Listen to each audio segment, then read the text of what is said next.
Hello there. Um, I'm about a minute early. Maybe it hasn't started yet. Well, I guess I'm wrong. Hi, Mark. How you doing?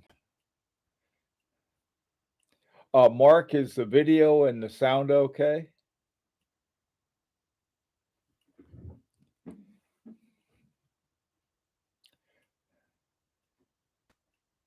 Great. Thank you. Ah,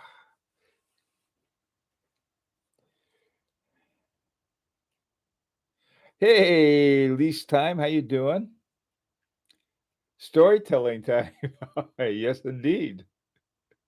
Okay, boys and girls, we're gonna have a story of what can go wrong. The challenges. I love that word challenges. It's probably in a lot of ways more accurate because a challenge sounds like something that's far more solvable. Um, Other times it means it's simply a condition that there's not a thing you can do about, and so you have to figure out something else, how to deal with something. Hey, Brian, good to see you. Um, so Anyway, well, I'm gonna get started. This morning, I realized when I started talking, I was there was so much stuff going on. Hey, neighbor, good to see you again. Boy, been a beautiful day. I went out, did my 5K today, so I'm feeling healthy and in great shape. Hey, Nigel, Tuna, good to see you, Tuna. Okay, oh, let me sort of close up the end of the story from this morning. Hi, Orange Hand. And this is a group of us uh, set out to create a watch, and we contacted Aganor. They did the movement. Wooten, Lannon, and Caton did the case. Metalim did the dial. Fiedler did the hands. Bouchador did the buckle. We had different, and then Protexo did the band for us. Anyway, so that was we basically started with nothing and went through the entire process. Um, and so uh, let me sort of contrast this with certain other things when people, create a watch. Um, One thing where that I've heard people say, well, this is sort of like a micro brand. And the answer is it's nothing like a micro brand at all. I think some micro brands have a lot more going for them in terms of sort of what I'll call onboard talent before they get started. People sort of are watchmakers or dial makers, or they're doing something like that, and then uh, they're they're also trying to make a profit, and that is on the one hand, uh, it sort of makes more sense. The what we have done, actually, I would say more than doing. I'll say have done once everybody has their watch. Um, is that we simply wanted to see if we could create a really excellent watch and do it for the basically as close as possible to the manufacturing cost. Now, earlier today, what I said was that we're figuring that somewhere around the manufacturing cost to the retail cost is about 10 to 1, and it varies in there. And so when you look at a someone trying to make it as a micro brand, bless their heart, they've got a challenge because in order to survive, you need to have a certain amount of profit to pay for all kinds of things that you need along with the profit. And most of it, I think they do it through direct sort of internet kind of communication. Now, the difference between what they're doing, what we did, is that we weren't trying to make a profit. We were just all trying to get a watch. And and that's it. I mean, we just wanted a really good watch. Well, the what were some of the problems to think of? There actually weren't a number of problems that some people thought they were going to be. One of the guys there somehow we ended up with 51 of us. It was sort of we started as 50 because we were counting one guy and his girlfriend as one, and then I realized that probably wasn't the best thing to do. So we ended up with 51. Some of there were different kinds of problems. Some were anticipated that didn't happen. This one guy said we had some differences and discussions and so forth, and he thought it was going to be about finances. That was one thing we didn't argue about because I think we were all on the same boat.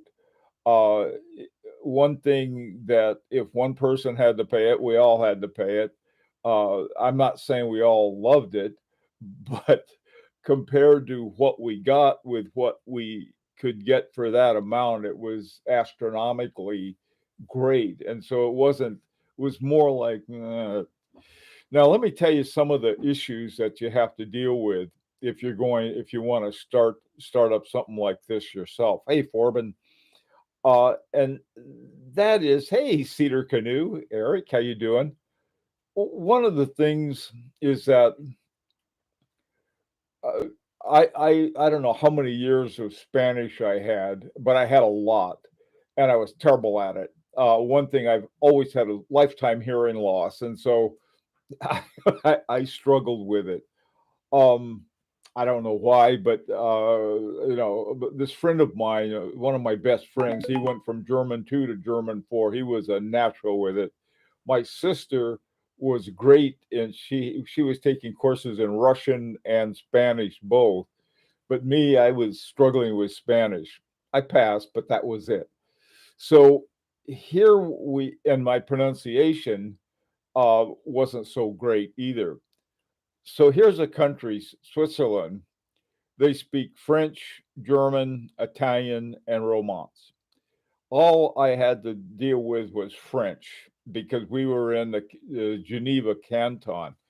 Well, that turned out not to be a problem. Actually, what I did, I simply um, went to Google Translate, put something in English, and would come out in French, or I'd take a message I got in French and put it in Google Translate and come out in English. Worked out fine. I mean, some of the sentence structure and paragraph may have looked a little funny, but they worked. So, I mean, that was one thing that you have to attend to, and we also had to attend to some other things that that were a little problem. One was that we started off with the name Séduisant. I thought that a good name for sort of our group would be something that was intriguing, beguiling. And so I looked up beguile in French and it was séduisant. And after a while, the guy we were working with at Agador said, "No, that's probably not a good idea." I said, it's one thing, it's important that you've got to understand. You have to understand something about the culture.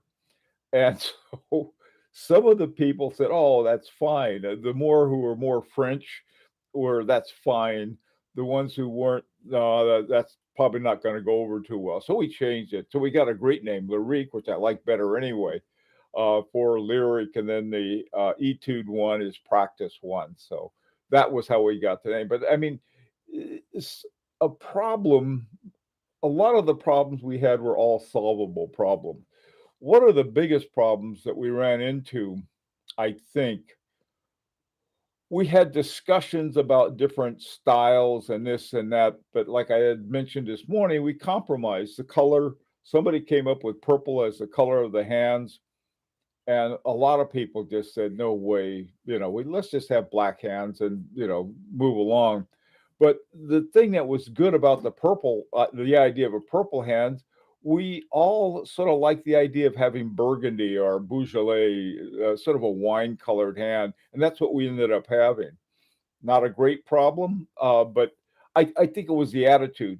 It's we had an attitude of consensus, and that we solved so many problems with that.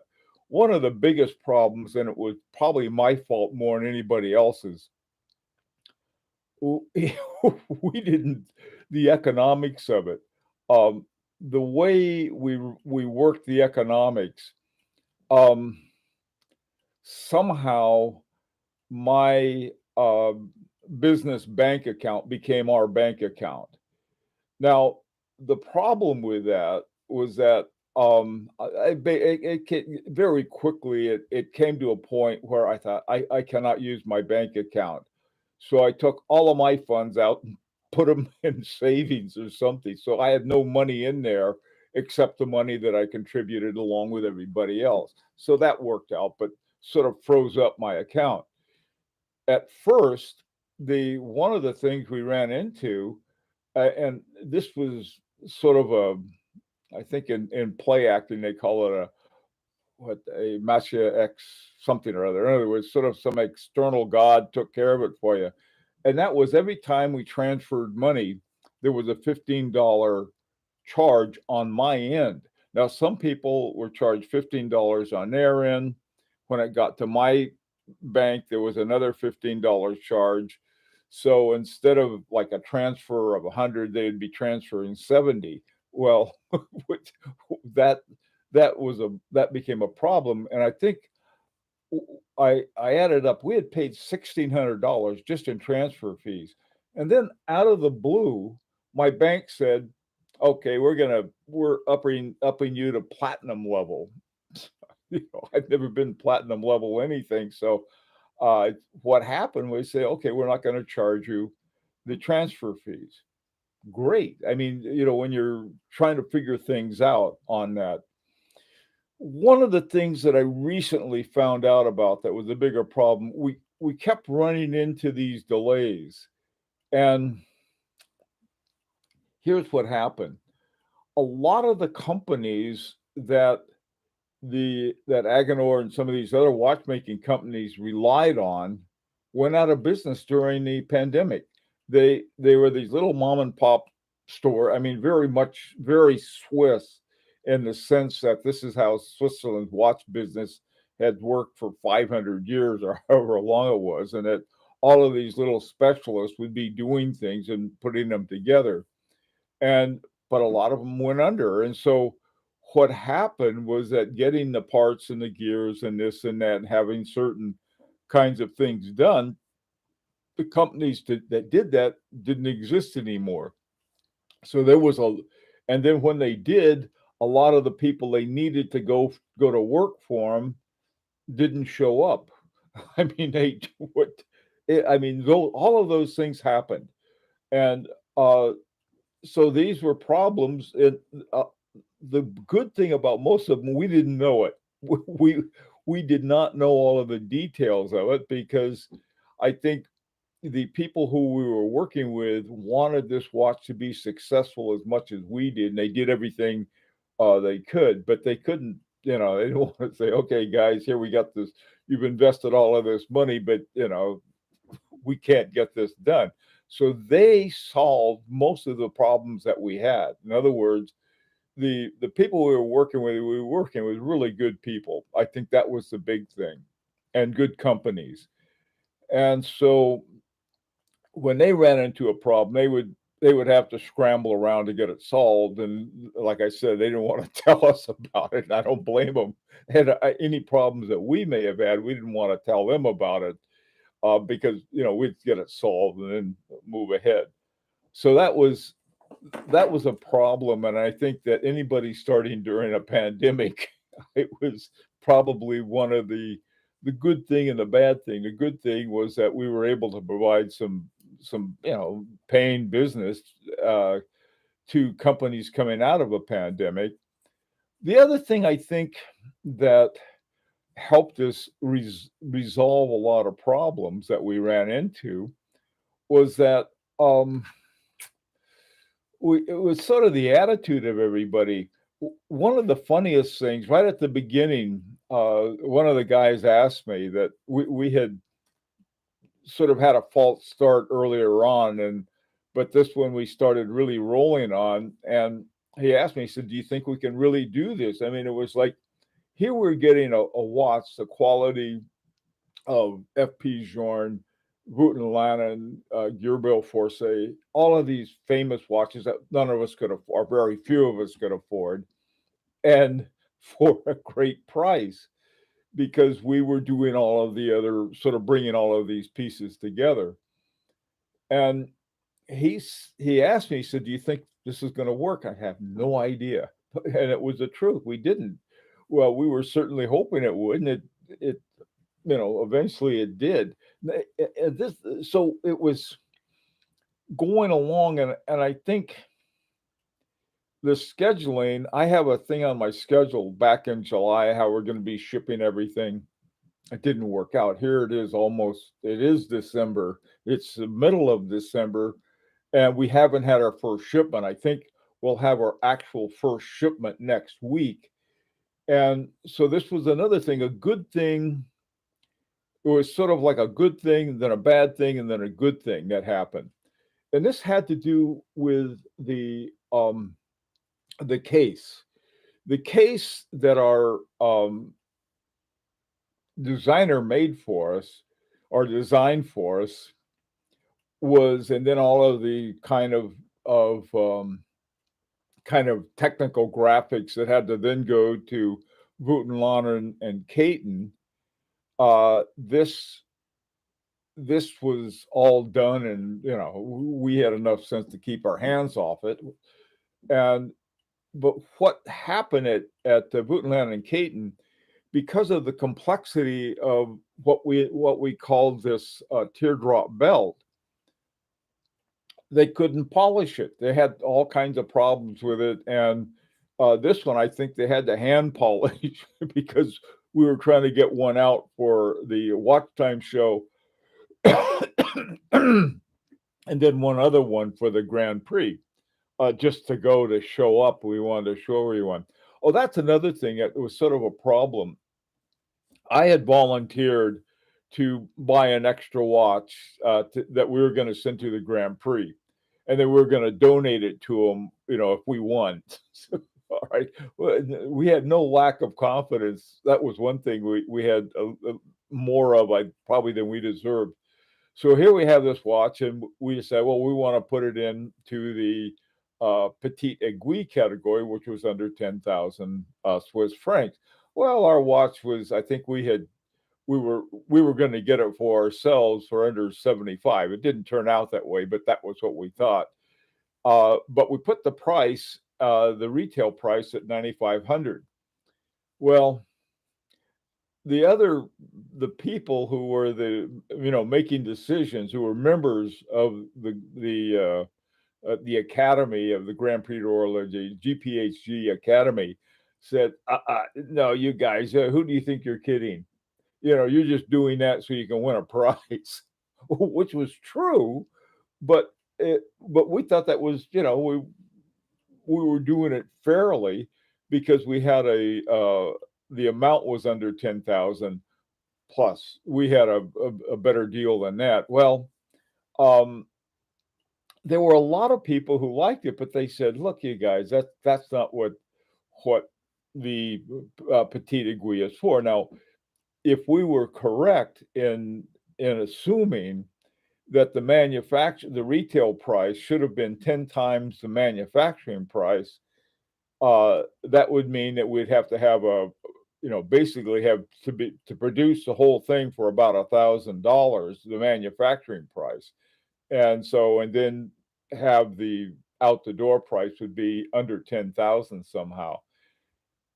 So here we had a watch that was probably, by that formula, was more like 70,000 or 75,000, and it was sort of like our watch was shouldn't have been in that category. I wish we had known that ahead of time. We'd put it in some other category that we would have probably got crunched up in anyway, but at least we had people wouldn't be mad at us for trying to, pull a fast one. Well, we still had to. I ponied up for the entry fees and decided, well, I'm going to keep the watch since we got thrown out on that. So that was sort of a learning thing that we had. And what are you gonna do? Hey, Rancher, how you doing? Thomas, how you doing too? Our cheating was completely above board. Yes, exactly. I mean, we just thought, well, we're such smarty pants. We can we can game this easily, but um, and that was the whole thing about it. We weren't. We as Clyde said, the gaming was totally above board. Anyway, we didn't make a big deal about it. I think that was a smart thing we did. They said, okay, fair is fair, and then we sent a guy when they had the awards. We got a watch ready for Richter, who is Swiss and lives in Switzerland. So we had an invitation. I was sent an invitation to go to the award ceremony. Well, I wasn't going to go unless we were going to win something. So I looked around. We finally found someone who could go, and it was Victor. So we got Victor a watch, and he went, had a great time.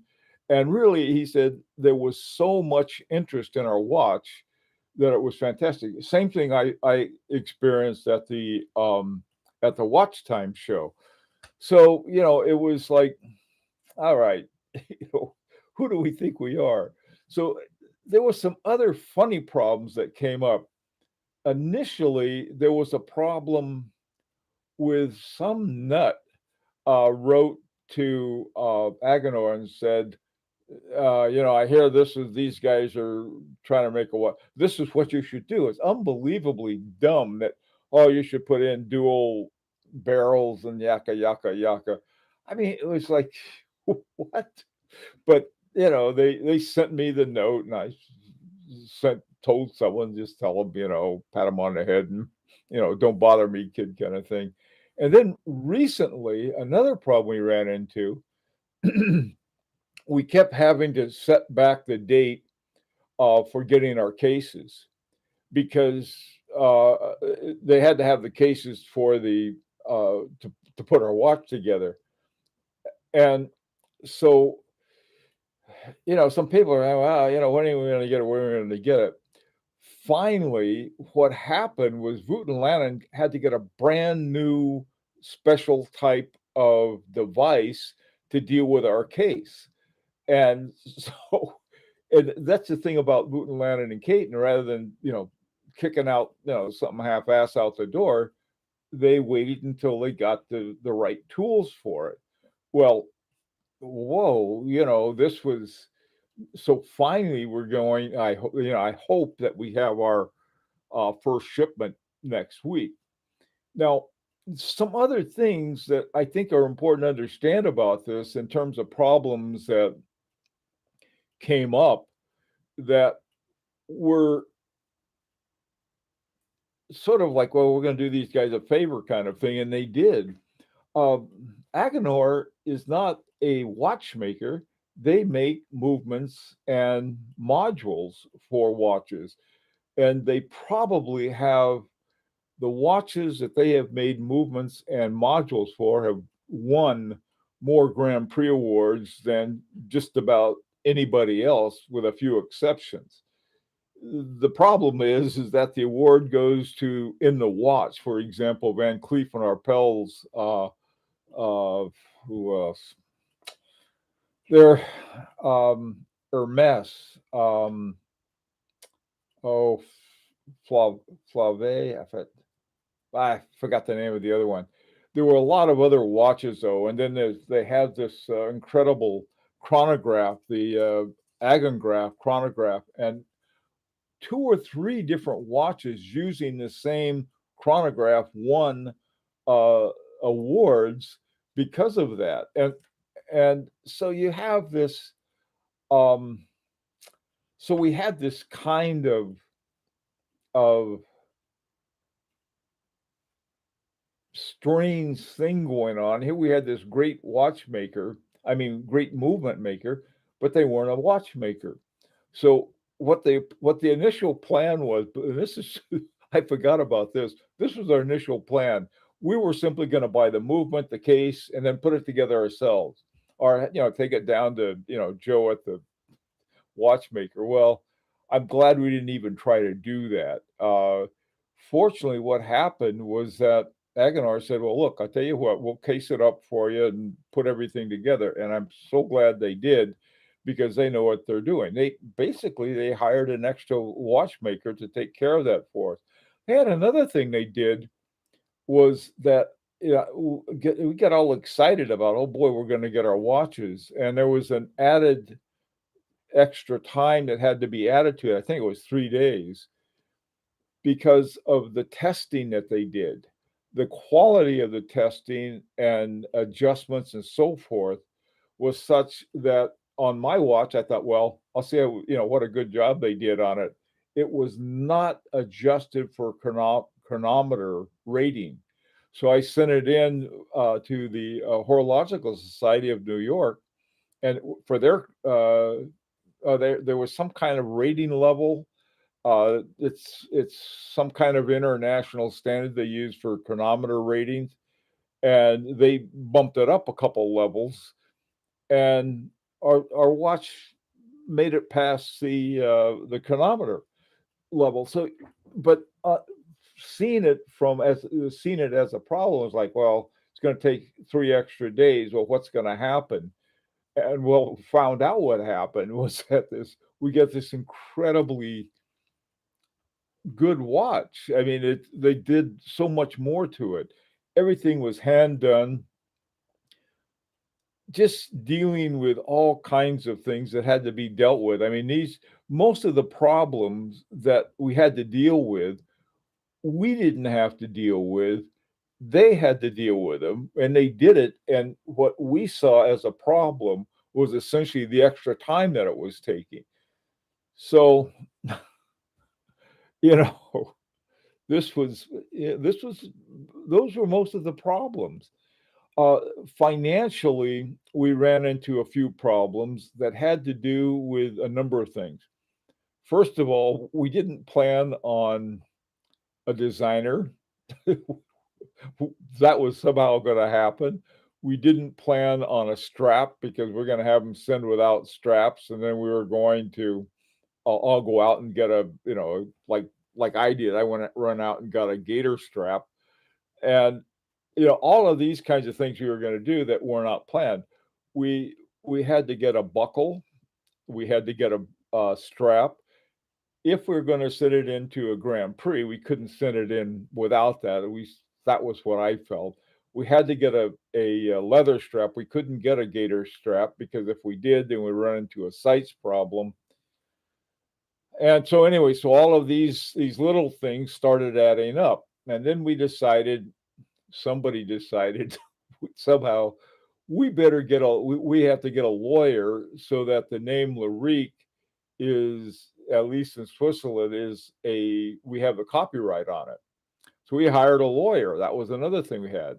And there were all these ways that the finances started adding up, and we didn't have enough to pay our bills. And so I had to go out and say, "Oh, look, guys, we don't have enough, and so we're going to have another bump on the transfers." And that I didn't like doing at all. In fact, I hate dealing with other people's money altogether. But somebody had to do it, and that was the way it ended up. We're working now to try to figure out a way that we can have everything in Switzerland, and so that when we pay for the next group of watches, we can send it directly as Swiss francs. Now, what this expense is two things. One, if it sort of helps stabilize it. We had about equity at one time, at one point, there was about equity between the dollar and the Swiss franc.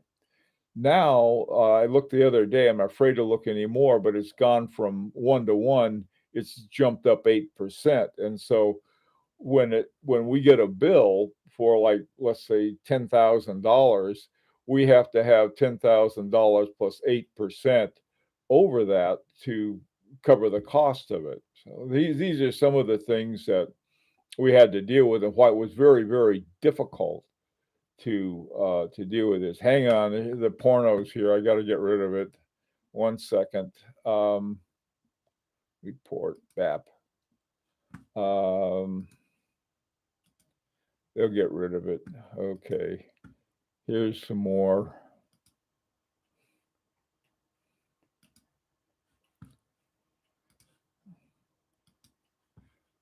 Okay, and one last porno. Um, report it. Porno, adios. Okay, got rid of the pornography. Okay. Okay, the rancher upset the Swiss with his cliches.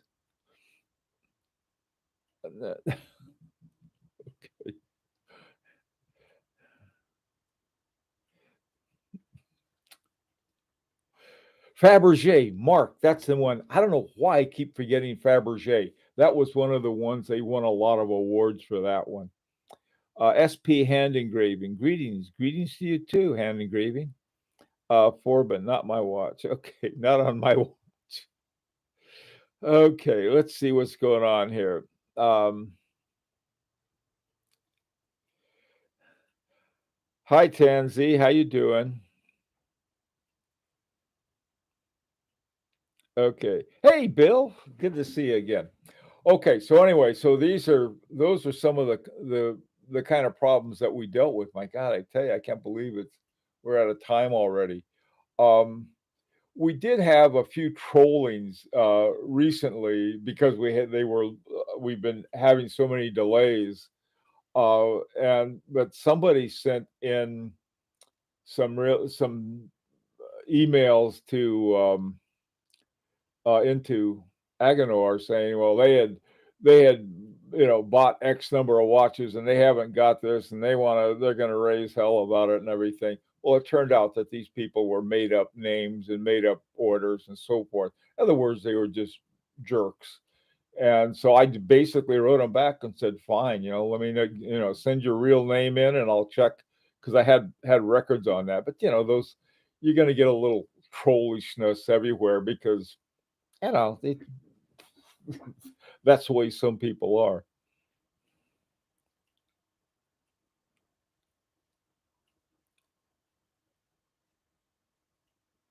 Yeah, Ten, uh, Tanzil, that's right. It was really interesting. The hands, um, these hands were all specially made. In other words, they didn't have these. I don't think the observatory hands were in the catalog. What I had read, it was really funny. There were a lot of companies that claim they do everything in house. I don't think is necessarily true. All right. And most of you guys are aware of that. I know that. I'm not trying to tell stories out of class or anything, but rather, I mean, why they do that. For example, let me give you a good example um, of a company. One of my favorite watch companies is MB&F. Great guys, and they use a Strausser hairspring. Now, if if I were considering a watch and I found out that it had a Strausser hairspring in it, that would improve, in my mind, the kind of balance spring that they were using. And but if somebody says, or if some company says, "Well, we do everything in house," most very few watch companies really do make their own hairsprings. Rolex makes theirs. Um, H. Moser makes theirs. They make the Straussmann. The ones from Parmigiani are all made by in there within their vertical hierarchy that they have for watchmaking. But the sometimes you need something from a somebody who specializes in something and does an extremely good job of it. And with Straussmann is one of those hairsprings are one of them. Now, for our watch, they had to make they kept doing these great things that were better than we asked for. One of the ones they had this thing called Agon Pit. which was it was an adjustment system for a regulator, for a curb regulator. It required a special spring uh, for it, so they had to get a special spring for it. That was done by Otto Kalpa, which makes a jillion springs that really excellent ones, but they had to have it specially made for their particular movement. I mean, the regulator that they had, and it was from from the timing I'm getting from this, it must be a pretty good one. So you have Tanzil. When I saw this in Patek Philippe, I wonder why in the world are they saying so many nice things about something unless they use them. And that's another thing that we found out. There is incredible discretion in among the watchmaking public. You take, for example, the Strassmann hairspring. I asked Edward, oh, the guy who's the head of Moser, Edward M. I forgot the his last name. And I asked him, I said, "Oh, who uses your hairspray?" I said, I understand that MB and F use it because they said they did."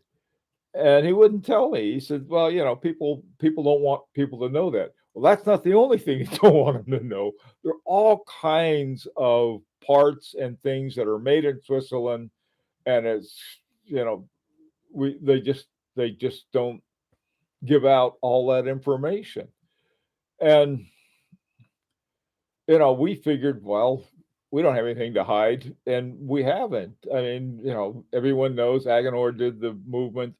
Uh, let's see, and Fiedler did the hands. Metalim did the dial. Butenland and Caton did and so forth. So what we find the strength in getting all of these great watchmaker parts by the best. And so to me, it's sort of like, well, what's the problem? I mean, like, who's going to believe us? Oh, we did it all in house. We don't even have a house. So that's that's where those were the kinds of things we had. Metalim, yeah, it's Metalim, Tanzil.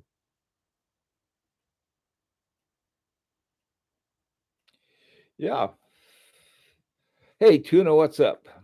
Okay, let's see. Shezazad Rao. Hey, you nervous letting Tim Wright hold the Lyrique? Nah, Tim's a good guy. He was, yeah, he's okay. Tim was all right. I had we had some fun at the. I got a chance to talk to him at the Watch Time show in New York back in October. I had a good time with him.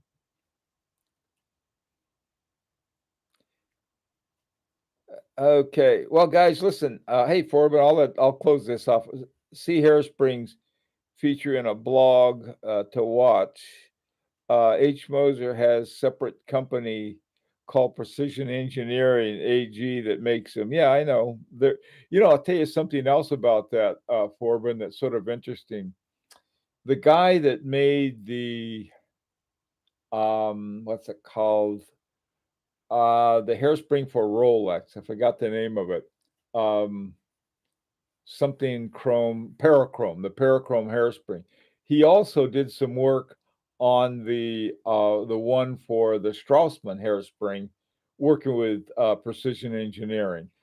Um, yeah, so this is so you have these guys. Both of them are still using them. I am so glad that Rolex hung on to the parachrome rather than using their Saloxy, which is basically an ungovernable hairspring, silicon hairspring.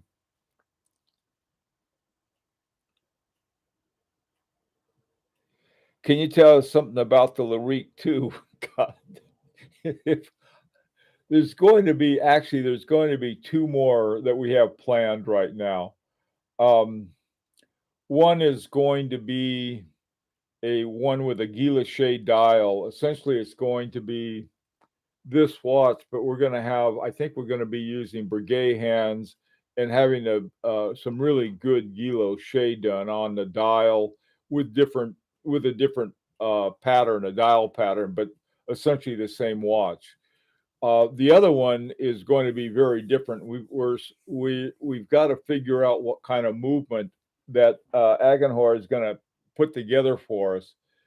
That's going to be, we call it, what's it called? Air Zulu. It's Zulu hour. Um, some time ago, myself and another guy, who's the other guy's a real pilot. In fact, I think he's a fighter pilot in the Navy and stuff.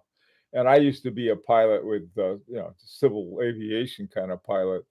And there was a timing thing called Zulu, which is basically like GMT. And so we thought, well, wouldn't it be cool to have a Zulu watch? And that's what we're working on. That's going to be the other one that we're going to have in this next round. We're not going to be doing anything. I'm going to wait until everybody has their watch. The first batch, like I said, is planned for next week, and that will be going to Canada, Asia, and Australia. The next group after that will be going to the US, and the final group will be going to Europe. We sort of did it the further away from Switzerland. We'll do those first and then closer, and then the ones in Europe will be last, which is, I suppose, in some ways, it's not too fair. Okay, all right. Let's see.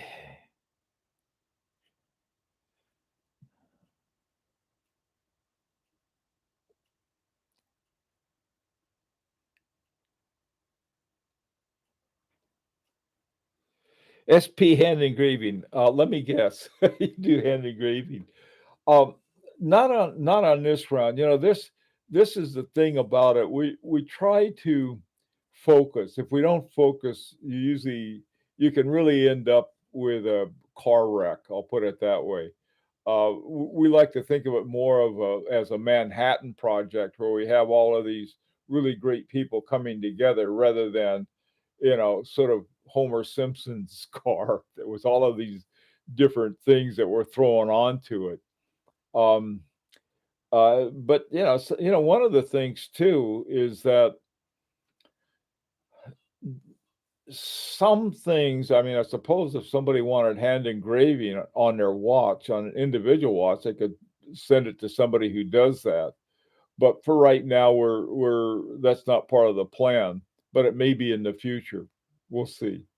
Listen, guys, I'm way over my time, so I'm gonna have to take off. But I just wanted today, what I wanted to do was, this is a couple things. One is sort of explained this morning how we did it, and then this afternoon was talk about some of the problems we had. For people who are interested in doing something like this, it's doable. It really is. Let me also suggest a couple other strategies. Um, Tanzil, yeah, Malon. That's the last name of the guy who's the head of H. Moser. Uh, the group called the Collective, I think, the way they did it, a bunch of guys got together and they did it with the one I know about. They did it more than one, but they did it with H. Moser, and there's an H. Moser watch with a special bezel on it that's not in any of their other watches that they got together and they did it with a watch company. Now, the thing about a watch company, they have all of the things in one place. Like with us, we had to go out and pick up all of the different pieces, and then they had to be fine-tuned by the ones that we had. And it's a little different, but I really like the kinds of things that the collective does and some other groups of collectors with the focus on making a good watch and that you especially one that you can afford. So that's what we all want. Anyway, guys, thanks a lot for coming by and see you next week.